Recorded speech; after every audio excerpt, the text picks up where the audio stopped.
De celles qui n'ont que les cheveux plein la tête, je dirais que Carmen Fifam Toudonou en a plein la tête.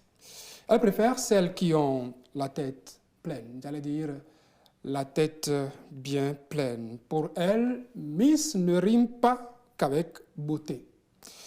Dans un monde qui voudrait réduire la femme à son physique, elle invite, elle, à voir mieux que la beauté. Elle célèbre la femme qui excelle, par exemple, en littérature. Miss Littérature est un brevet qu'on lui connaît depuis 2016. L'initiative, partie du Bénin, est désormais exportée hors des frontières d'ici.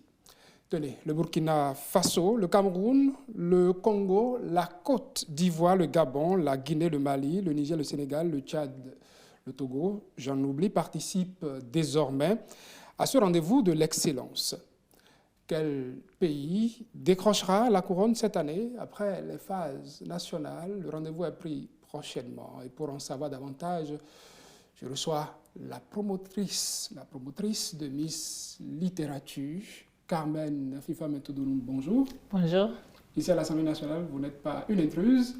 Vous connaissez bien la maison. Hier, chef service communication, oui. Directrice adjointe de l'Institut parlementaire du Bénin.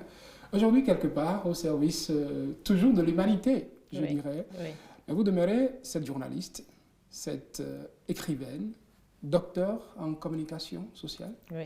Bienvenue chez vous. Merci, et merci de m'accueillir. C'est un plaisir.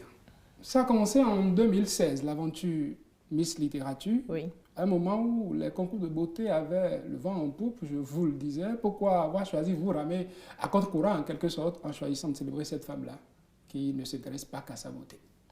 Oui, parce que je considère, nous considérons à Miss Littérature qu'aujourd'hui, quand même, les femmes sont belles. Hein. Il suffit de vouloir être belle pour l'être. Et de la même façon, si vous êtes belle ou beau, ce n'est pas vraiment un mérite, c'est une grâce. Mais par contre, nous nous sommes dit que la vraie valeur ajoutée, c'est ce que vous avez dans la tête, c'est ce que vous apprenez, c'est ce que vous pouvez apporter de plus à l'humanité, surtout en tant que femme. Aujourd'hui, nous pensons qu'il faut aller au-delà des apparences pour cultiver une certaine profondeur, une certaine culture chez les jeunes filles notamment. Et nous pensons que le livre est un outil de choix pour cette promotion de la valeur auprès des jeunes filles et plus généralement auprès des jeunes gens. Et vous le savez, beaucoup de personnes le disent, les enfants ne lisent plus, les jeunes ne lisent plus. Mais que faisons-nous pour intéresser ces jeunes, ces enfants à la lecture? En général, nous ne faisons pas grand-chose. En général, nous attendons tout de l'État. Et nous nous sommes dit à notre petit niveau qu'on pouvait apporter notre petite pierre à l'édifice. Et c'est de là qu'est partie l'idée d'organiser le concours Miss Littérature. On voit toute la ferveur qui entoure les concours de beauté. Votre carnet d'adresse, n'aviez-vous pas peur qu'ils ne répondent pas à un moment où, quand on parle de Miss, c'est billets d'avion, c'est telle maison qui offre ci, qui offre ça.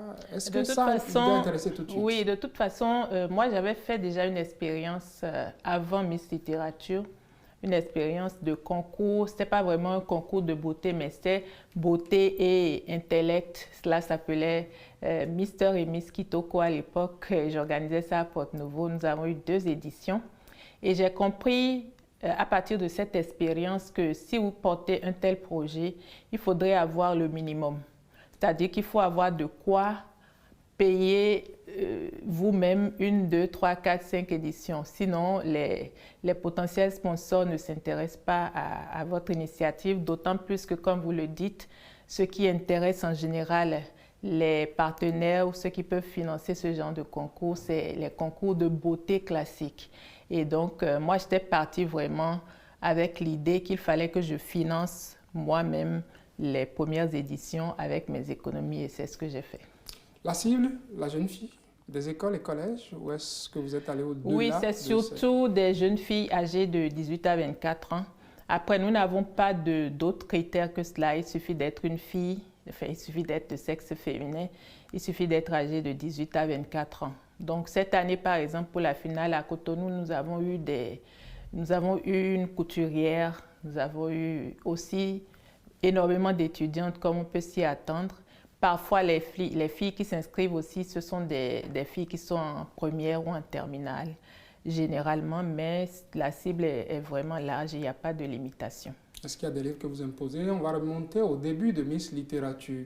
Est-ce que dans un univers où on dit que la lecture l'intéresse de moins en moins, quand vous avez lancé Miss Littérature, est-ce qu'il y avait déjà des candidates qui sont venues à vous pour dire mais tiens, ça m'intéresse? Oui, bien sûr. Chaque année, lorsque nous lançons le concours, il y a des jeunes filles qui viennent et qui nous disent j'ai eu l'impression que ce concours est taillé pour moi parce que je sais que je ne peux pas être Miss Beauté, mais par contre, je m'intéresse à la littérature, j'écris déjà et j'attendrai vraiment une telle opportunité pour pouvoir m'exprimer sur le plan de la littérature. Donc oui, je pense que c'est un concours qui est très attendu par les jeunes filles, que ce soit au Bénin ou dans les autres pays où cela se passe. Et pour toutes les finales, nous avons toujours une œuvre qui est imposée. Cette année, par exemple, au Bénin, c'est le roman La Malice d'Alice qui a été imposé pour la finale nationale. En général, il y a un roman qui est imposé, que les jeunes filles lisent et dont elles viennent rendre compte. Et déjà, des éditions qui sont parties d'ici du Bénin, la parade de la transition, elle est toute trouvée. Il y a eu des éditions rien qu'exclusivement réservées au Bénin. Aujourd'hui, vous êtes à cheval entre plusieurs pays de l'Afrique. Comment quitte-t-on une édition par an pour une édition chaque 2 ans? 2 ans, oui. En fait, nous avons fait 2 éditions nationales en 2006 et en 2007. Donc, il y a eu Miss Littérature Bénin. Et déjà, à partir de 2016, quand nous avons lancé le concours, il y a eu des appels d'autres pays autres que le Bénin. Sinon, il y en avait eu avant 2016? Non. Le concours, oui, a commencé en 2016. Et déjà, lorsque nous avons organisé à Cotonou en 2016 la finale, nous avons eu des acteurs culturels des pays limitrophes du Bénin ou d'autres pays africains qui nous ont demandé mais pourquoi vous ne venez pas organiser Miss Littérature dans notre pays, notre jeunesse aussi en a besoin. Et c'est ainsi que nous avons fait évoluer la réflexion et à partir de 2018, le concours est devenu une biennale pour nous permettre d'avoir une année pour organiser le concours dans tous les pays qui sont dans la compétition. Et l'année qui suit, nous organisons une finale régionale, une finale africaine pour toutes les Miss qui ont été élues dans les différents pays. Dans le déroulé, comment ça se passe? Vous êtes amoureuse de la lecture, vous venez rendre compte d'un livre que vous avez lu ou comment vous organisez? Non, pas seulement. En fait, nous avons plusieurs phases. Déjà, au plan national, nous lançons l'inscription. Donc, les jeunes filles qui sont âgées de 18 à 24 ans s'inscrivent. Toutes les filles qui remplissent ce critère-là sont retenues. Elles participent à une présélection et lors de la présélection, nous retenons les 10 meilleures qui sont donc retenues pour la finale. En se basant sur quoi? En se basant sur des critères de littérature. En général, à la présélection, il y a une nouvelle qui est imposée. Des candidates lisent une nouvelle qu'elles découvrent sur place. Elles répondent à des questions qui sont posées au sujet de la nouvelle.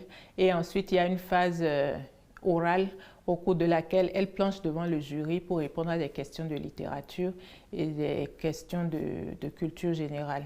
On va le dire comme ça. Et c'est sur ces critères-là que nous retenons les 10 meilleurs. Et je précise que la phase écrite de la présélection se déroule sous anonymat. Et donc, lorsque nous retenons les 10 meilleurs, elles participent à la finale nationale.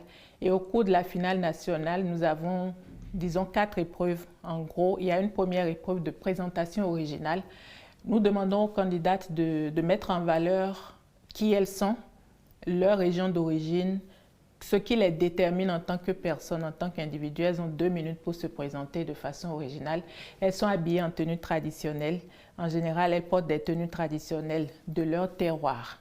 Et la deuxième épreuve, c'est une épreuve de réponse à des questions de littérature. Donc, disons que c'est une épreuve de culture littéraire. Et nous posons aux candidats des questions relatives à la littérature, que ce soit la littérature nationale, la littérature africaine, la littérature du monde. La troisième épreuve, c'est une épreuve de rédaction. Nous donnons un sujet, une thématique sur place. Elles découvrent la thématique, elles ont 7 minutes pour rédiger un paragraphe littéraire au sujet de ce thème qui est imposé. Et ensuite, elles présentent le texte qu'elles ont rédigé au public et elles remettent la copie au jury. Et puis la dernière épreuve, c'est celle dont vous parliez, le roman imposé. Là, elles viennent rendre compte du roman qu'elles ont lu et puis de façon littéraire, elles essaient de donner au public des éléments au sujet de ce roman. Elles disent au public, par exemple, pourquoi elles ont aimé le roman, pourquoi elles ne l'ont pas aimé, et ainsi de suite, et ce qui leur a plu, ce qui leur a déplu. Et elles répondent à une question, elles tirent au sort une question du jury et à laquelle elles répondent. Et c'est au bout de tout ce processus que les gagnantes sont proclamées. Vous revenez de la finale au plan national Bénin, oui. Il y a quelques jours. Comment ça s'est passé? Oui, cela s'est super bien passé. Cela s'est passé à Zalaï Hôtel de Cotonou. Nous avons eu la chance pour la première fois d'avoir la présence du président de l'Assemblée nationale qui a assisté à la finale, qui était avec son épouse. On le sait, très intéressé. Très intéressé par la littérature, lui-même étant un auteur. Mais nous savons très bien qu'il ne suffit pas d'être passionné de la littérature, d'être un auteur pour assister à un tel événement pour une autorité de ce rang-là.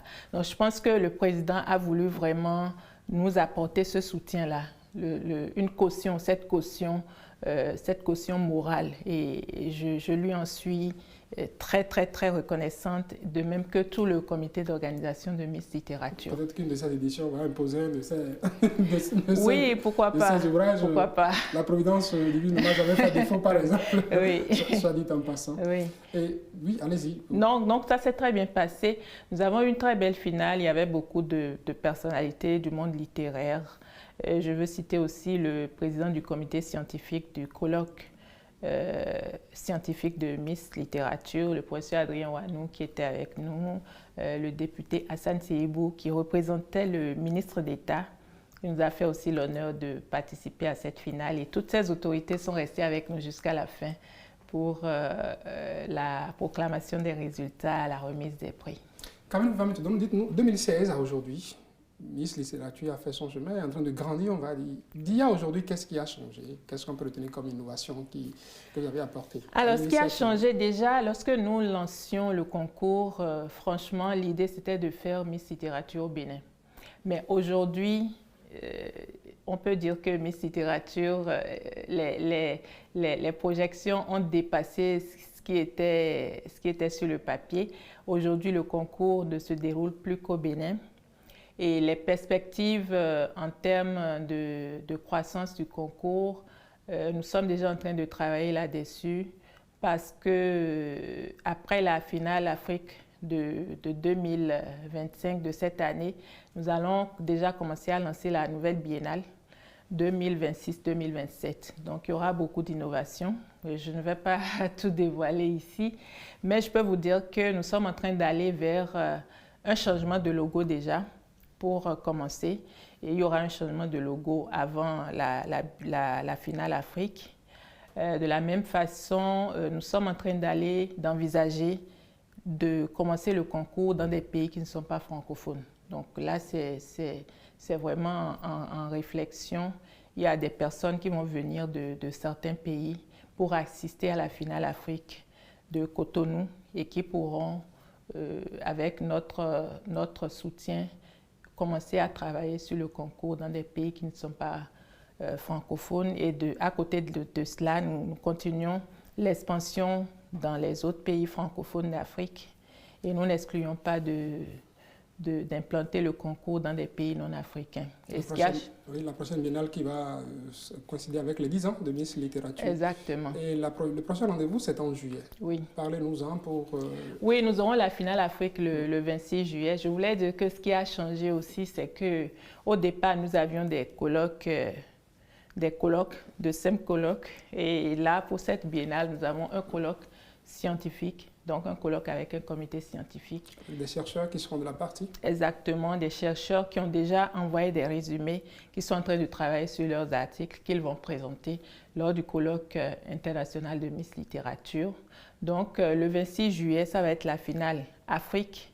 Nous aurons la douzaine de pays les filles venant de la douzaine de pays qui sont en lice pour la couronne de Miss Littérature pour le compte de cette biennale. Et parallèlement, nous aurons d'autres activités. Donc la veille, par exemple, du 26 juillet, le 25 juillet, nous aurons le colloque scientifique qui va se dérouler. Et nous aurons aussi des sorties touristiques avec les candidates. Nous aurons des rencontres d'auteurs, nous aurons des causeries, plein d'activités autour de la biennale. Les filles vont venir à Cotonou pour environ une semaine et nous allons étoffer cette semaine avec beaucoup d'activités. Peut-être que nous ferons un passage sur le plateau de... Pourquoi pas? Ce sera avec plaisir. Avec plaisir. Si vous nous invitez, nous pourrons débarquer avec nos candidates, nos lauréates. On vous invite, on vous passe l'invitation en direct. On est sûr que vous serez avec nous. Avec plaisir. Nous sommes déjà presque à la fin de cet entretien. Merci. Pour finir. Je voudrais vraiment remercier la presse, notamment Télé Hémicycle, pour le soutien. Et puis Radio Hémicycle aussi. Ce n'est pas la première fois que je viens parler de Miss Littérature ici. Donc, merci beaucoup.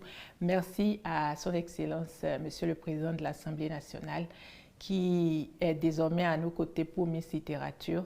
Et puis, merci à tous les députés qui nous ont soutenus dès le départ. Merci à tous les cadres de l'Assemblée qui sont là avec nous, qui ont débuté l'aventure littéralement avec nous. Je me rappelle, en 2016, quand j'ai fait la première édition de Miss Littérature, j'étais chef service communication, ici même à l'Assemblée nationale. C'était le président Adrien Mumbeli. Exactement, et j'ai eu le soutien de tous les collègues qui sont venus m'encourager. Donc, merci vraiment et je donne rendez-vous à tout le monde en juillet prochain pour la finale de Miss Littérature Afrique.